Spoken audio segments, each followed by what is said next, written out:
십자가 붙들고 있는가.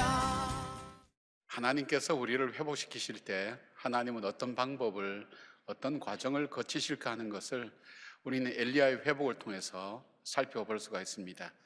지친 엘리야의 몸과 마음을 어루만지신 다음에 하나님께서 엘리야로 하여금 하나님과의 관계를 회복하고 그의 사명을 위하여 준비해 주시는 하나님의 인도하심을 우리는 바라볼 수가 있습니다.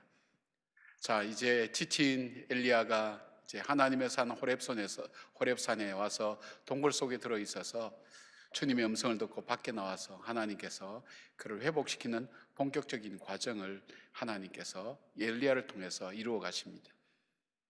오늘 여러분의 마음과 몸이 회복되어야 될 필요가 있는 분들이 있습니까? 아니면 여러분이 살아가는 삶 속에서 하나님과의 관계가 회복되어야 될 분들이 있습니까? 오늘 엘리야를 회복시키시는 하나님의 그 손길이 오늘 여러분들을 회복시키는 놀라운 은혜가 이 말씀을 듣는 중에, 예배를 드리는 중에 함께 하시기를 주의 이름으로 축원합니다. 첫째, 하나님께서는 엘리야를 회복시키실 때에 하나님께서는 쉬지 않고 여전히 엘리야를 위하여 준비하고 계획하고 계신다는 것을 하나님은 엘리야라고 깨닫게 하십니다. 엘리야는 우리가 아는 것처럼 이세벨에게 쫓겨서 다메섹에서 브엘세바의 광야까지 단숨에 도망쳐서 광야에 숨었습니다. 그는 거기에서 까마귀가 갖다 주는 그 고기와 떡을 먹고 자기의 육신을 회복할 수가 있었습니다. 그리고 하나님의 음성을 듣고 그가 호렙산으로 가서 동굴 속에 거기에서 머물러 있다가 이제 하나님의 세미한 음성 앞에 동굴 밖으로 나와서 하나님의 음성을 듣게 됩니다. 하나님 앞에 호소하는 이 엘리야, 너가 왜 여기에 있느냐 하는 그 질문 앞에 호소하는 엘리야 속에는 외로움과 그리고 서운함과 안타까움이 가득 배어 있는 것을 봅니다.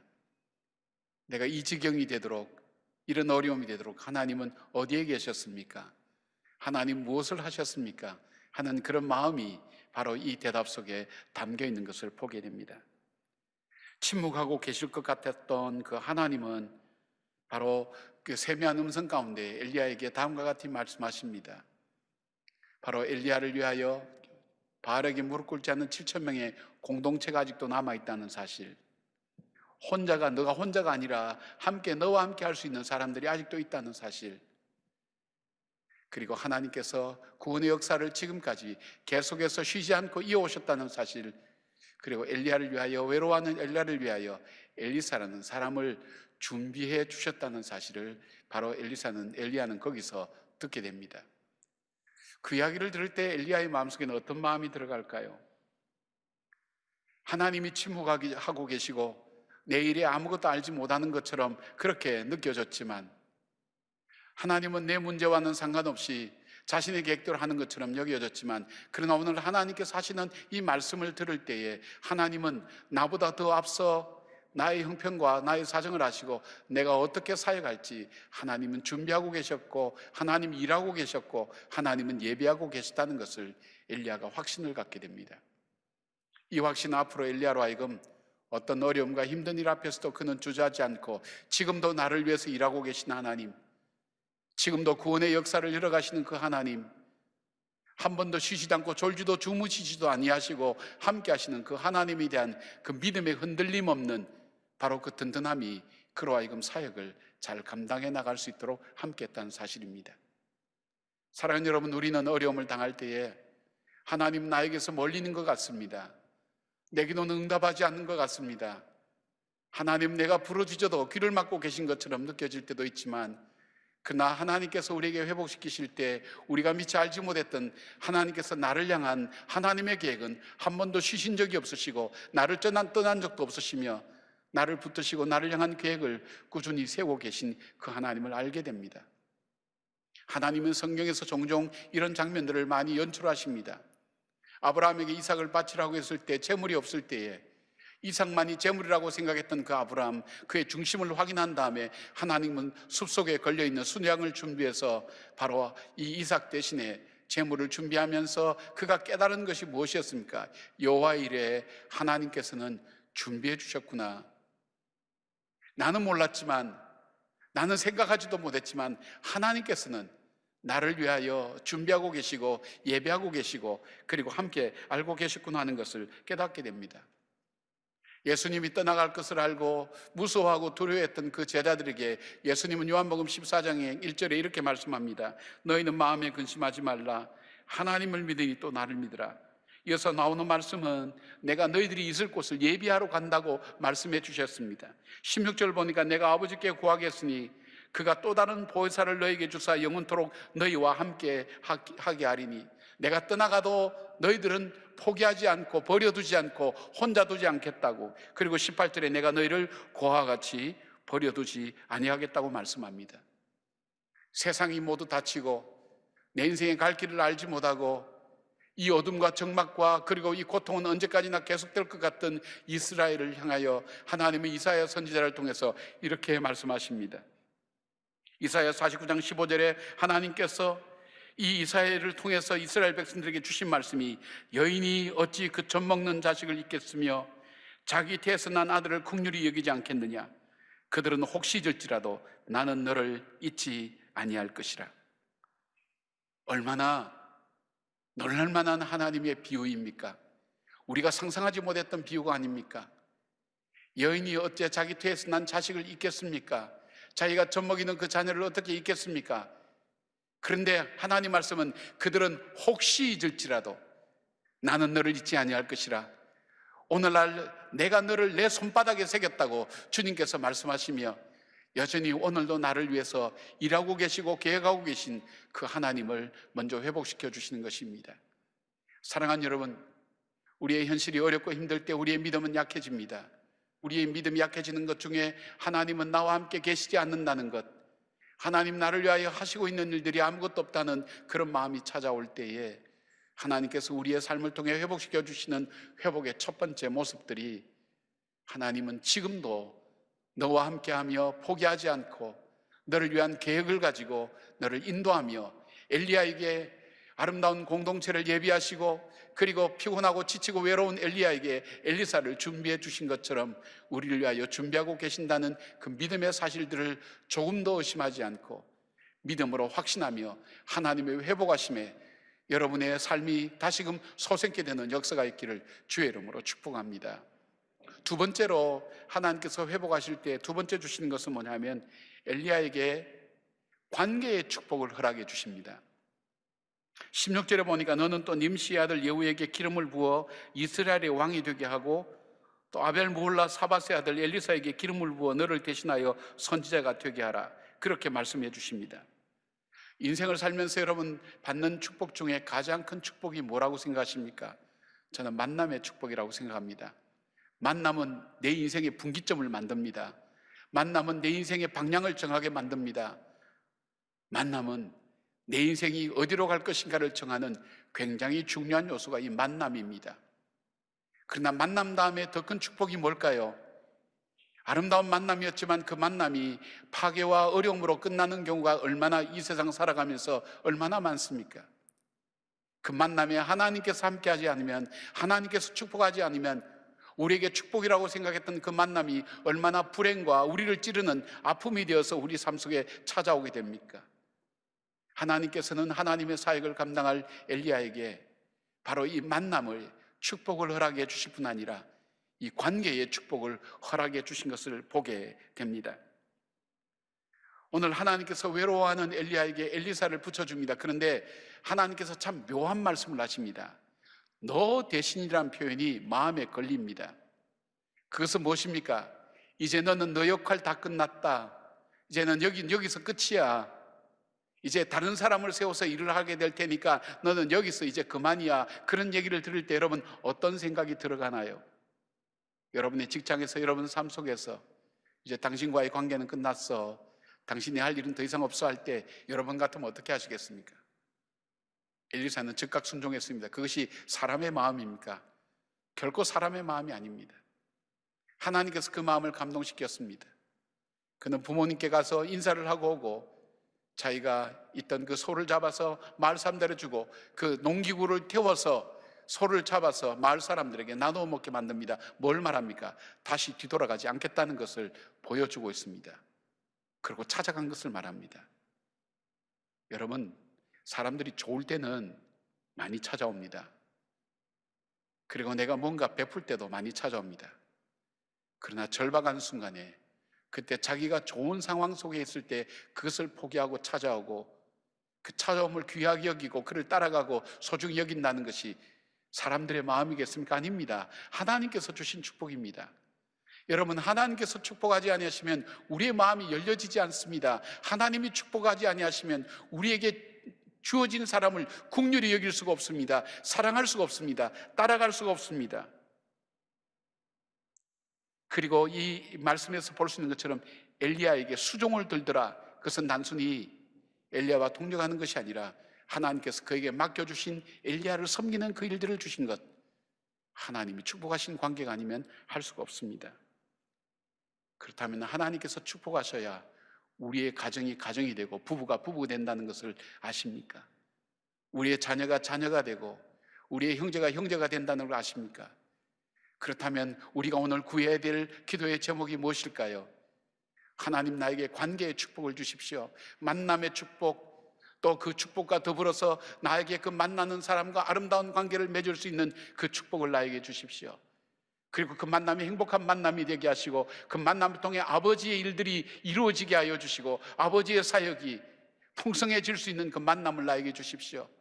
그 만남을 소중히 여기고 갖고 갈 수 있는 그 지혜와 그 마음과 열려진 마음은 하나님의 은혜가 아니면 우리에게 주어질 수가 없다는 것입니다.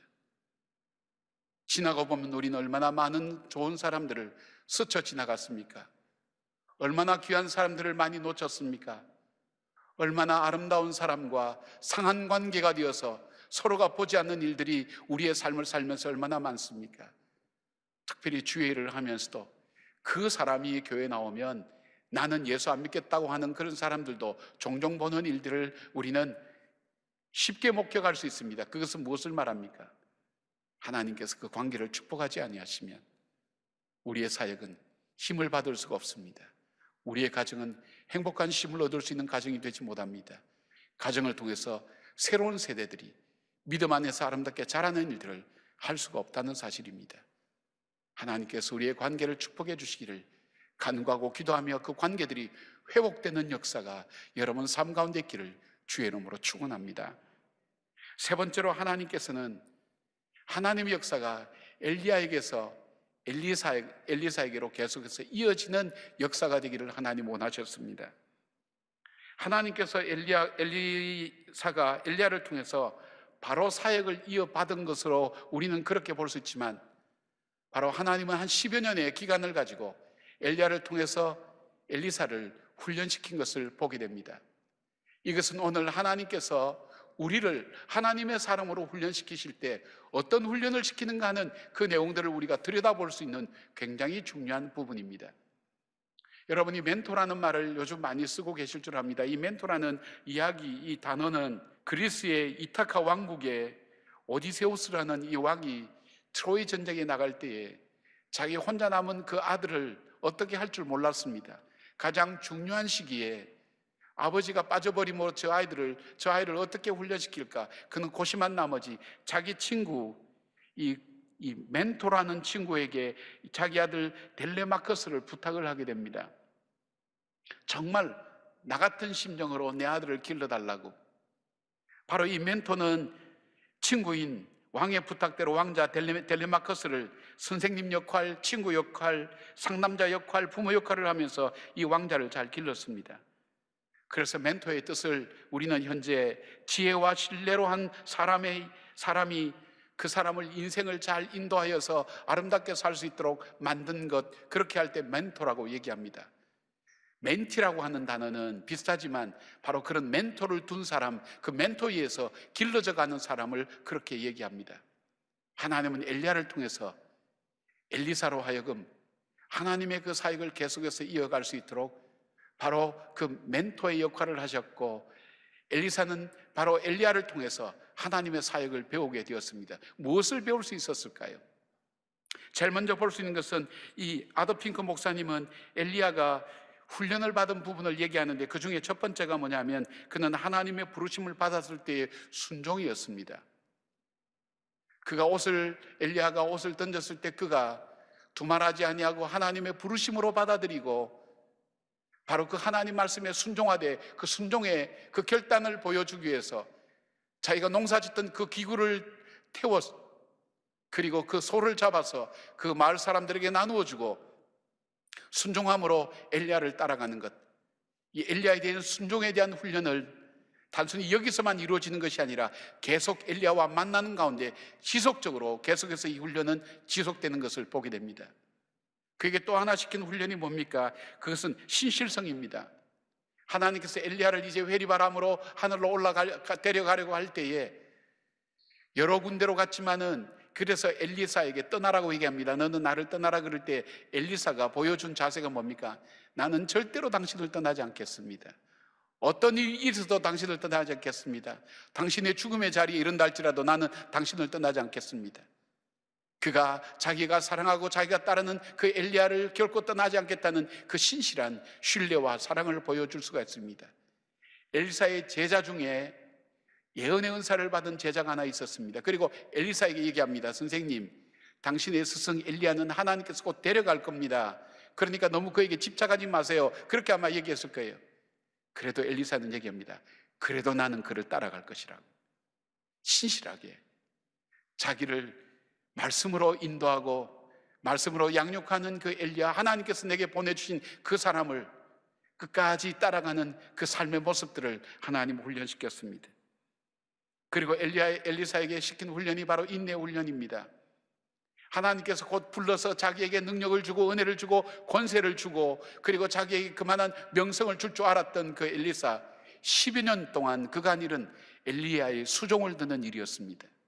아무런 의미가 없는 것처럼 보여졌습니다. 아브라함조차도 하나님께서 자녀를 낳겠다 할 때에 그 자녀가 태어나지 않을 때, 이삭이 태어나지 않을 때 인간적인 방법을 통해 이스마엘을 태어나게 하는 것이 바로 인간의 속성입니다. 그럼에도 불구하고 그는 12년 동안 끝까지 순종하며 바로 엘리야의 뒤를 따라다니는 인내의 훈련을 하나님께서 시키셨습니다. 그리고 또 하나 있다면 가치관에 대한 훈련을 시키셨습니다. 이제 엘리야가 이제 하늘나라로 갈 때에 엘리사에게 묻습니다. 내가 너에게 뭘 해주길 원하느냐 할 때 엘리사의 대답은 뜻밖의 대답이었습니다. 그것은 뭐냐면 갑절의 영감을 달라고, 당신의 갑절의 영감을 달라고 그렇게 요청하게 됩니다. 여러분은 성경에 나오기 때문에 당연하게 생각하지만 자기에게 필요한 것은 사람의 지혜가 아니었습니다. 수많은 사람의 권세도 아니었습니다. 그게 필요한 것은 하나님께로부터는 그 은혜와 그 능력, 그것이야말로 나로 하여금 내 인생을 아름답게 살아갈 수 있고 내게 주신 하나님의 길을 마지막까지 아름답게 걸어갈 수 있는 삶의 모습은 바로 하나님의 능력을 덧입는 것밖에는 없다는 것을 그는 알게 되었습니다. 사랑하는 여러분, 여러분이 신앙생활하고 살면서, 우리가 인생을 살면서 필요한 것 얼마나 많나요?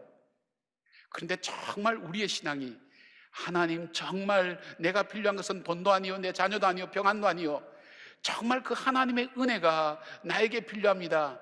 하나님의 그 사랑이 필요합니다. 이렇게 영적으로 절박하게 하나님 앞에 내가 구해야 될 것을 구해본 신앙이 우리들 속에 있나요?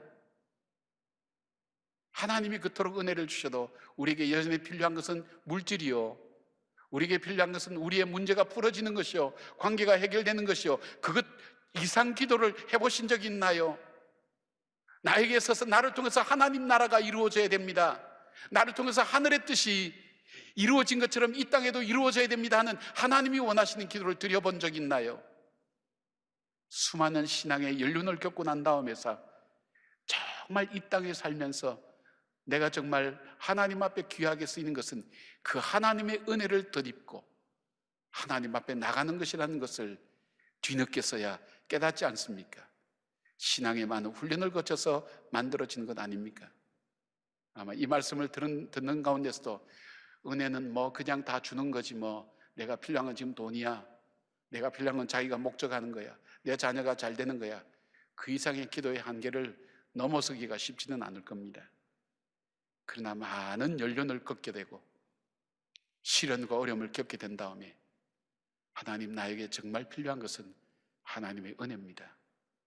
이것이 신앙생활 깊게 하신 분, 하나님 앞에서 하나님의 은혜를 깨달은 분이 진심으로 기도하는 기도의 제목입니다. 바로 이 고백이 나오도록 하나님은 엘리사를 훈련시킨 것을 보게 됩니다. 사랑하는 여러분, 오늘 우리들의 후계자는 누굴까요? 우리들의 자녀가 아닐까요? 우리 자녀들에게 나의 믿음이 계속해서 그들에게 연결될 수 있도록, 아니 나보다 더 큰 갑절의 은혜가 엘리사에게 이르게 된 것처럼 내 자녀에게서 더 큰 하나님 영광이 나타나도록 가져야 될 사명을 우리가 갖고 있지 않나요? 그렇다면 우리는 어떻게 해야 될까요? 단순히 우리의 가르침만 갖고 그 자녀가 듣습니까? 우리의 삶이 그 자녀들과 함께 나누어지고 함께 동행하며 함께 예배를 드릴 때에 그 자녀들과의 삶이 나누어질 수 있지 않을까요? 아이들이 내 말을 듣고 자랍니까? 내 행동을 보고 자랍니까? 그렇다면 우리가 나보다 더 귀한 일을 할 그 자녀들을 위해서 하나님 내게 주신 그 후계자를 위하여, 내게 주신 그 동력자를 위하여 어떻게 할까요? 내게 주신 아내나 남편을 위하여 어떻게 해야 될까요? 관계의 축복을 하나님께 구하면서 오늘 내 삶을 통해 진정 하나님께서 이 일을 위하여 필요한 것은 하나님의 은혜라는 것, 하나님의 축복이라는 것을 우리가 기도하는 그 기도가 우리 속에 있어야 되지 않을까요? 우리가 정말로 하나님께서 내게 주신 사명을 감당하기 위해서 내게 주신 목장의 목원들과 그리고 이 목장에 여러분이 섬기는 여러 가지 좋은 리더들을 위하여 기도해야 되지 않겠습니까? 하나님 나에게 하나님의 은혜를 주셔서 필요한 사람, 좋은 사람 만나게 하실 뿐 아니라 그 관계를 축복하셔서 그를 통해서 주시는 하나님의 음성을 듣게 하시고 하나님의 형상을 본받는 귀한 일들이 내 삶 속에 이루어지게 해달라고 기도해야 되지 않을까요? 강준민 목사님의 책을 읽다가 소개되고 있는 이야기를 잠깐 해드리겠습니다. 현대 경영학의 아버지로 추앙받고 있는 피터 트래커 교수가 있습니다. 아마 여러분도 한두 번쯤은 읽어보셨을 겁니다. 모든 비즈니스 하는 사람의 모든 사람의 멘토라고 얘기할 정도로 탁월한 지혜와 지식을 가지고 현실 판단 능력을 가지고 있는 사람이기도 합니다. 이 사람이 어떻게 이런 지혜를 갖게 되었는가 할 때 그는 자기의 경험을 얘기합니다. 그가 13살 때에 종교 시간에 그 과목에 들어왔던 바로 필리글러라는 선생님이 계셨다고 합니다. 필리그라는 선생님이 반에 들어와서 13살짜리 아이들에게 그런 얘기를 합니다. 너희들이 죽은 후에 어떤 사람으로 사람들에게 기억되기를 원하니? 그렇게 질문했습니다. 죽음이라는 걸 한 번도 생각해 볼 수 없는 이 아이들에게 이 질문은 굉장히 우스꽝스러운 질문이 됐습니다. 너희들이 죽은 후에 어떤 사람으로 기억되기를 원하니? 아이들이 떠들고 하여튼 그렇게 진지하게 받지 않았습니다. 그리고 그 질문에 진지하게 받는 아이들은 어떻게 할 줄 몰랐습니다. 그때 이 선생님이 막 웃으시면서 그렇게 얘기했다고 합니다. 지금은 대답할 수 없을 거야. 그러나 너희들 나이가 50이 되었을 때 이 질문 앞에 답을 갖고 있지 않으면 너희 인생은 헛산 거야. 너희가 50이 되었을 때 나는 죽은 후에 어떤 사람으로 기억될 수 있을까 하는 거기에 대한 답을 갖고 있지 않으면 너희 인생은 헛산 거야. 그 말이 그 반 아이들의 가슴을 찔렀습니다. 그가 오랜 세월이 흘러서 60이 되어서 그 동창회에 참석하게 되었습니다. 사회각층에서 여러 가지 모습으로 살아가는 그 친구들의 공통된 그 이야기가 그 대답이었습니다. 그때 선생님이 던졌던 그 말, 너희가 50이 되었을 때 나는 죽은 후에 어떤 사람으로 기억되기를 원하는가 하는 그것이 바로 내 삶에 살아오면서 삶을 늘 돌아보게 만들었노라고, 그리고 오늘 여기에 이르게 하였노라고. 여러분, 우리의 멘토는 누굽니까? 성령님 아닐까요? 그리고 그 성령님을 통해서 오늘도 하나님께서 만나게 하시는 사람, 듣게 하시는 음성, 깨닫게 하는 여러 가지 일들, 바로 여러 가지 사건을 통해서 우리에게 말씀하시는 주님의 음성, 오늘 우리 인생의 동굴 앞에 나와서 주께서 우리를 향한 계획을 말씀하실 때, 우리를 회복시키는 주의 말씀을 들을 때에 그 말씀 앞에 다시 일어서서 우리는 걸어갈 수 있어야 되지 않겠습니까? 하나님께서 우리에게 나에게 주셨던 그 축복의 역사가 나만의 축복이 아니라 내 후계자들, 내 이웃들, 내 자녀들의 축복이 되도록 오늘 나를 회복시키시는 그 하나님의 회복하심의 능력이 오늘 저와 여러분과 한국교회에 임하기를 주의 이름으로 축원합니다. 생명의 말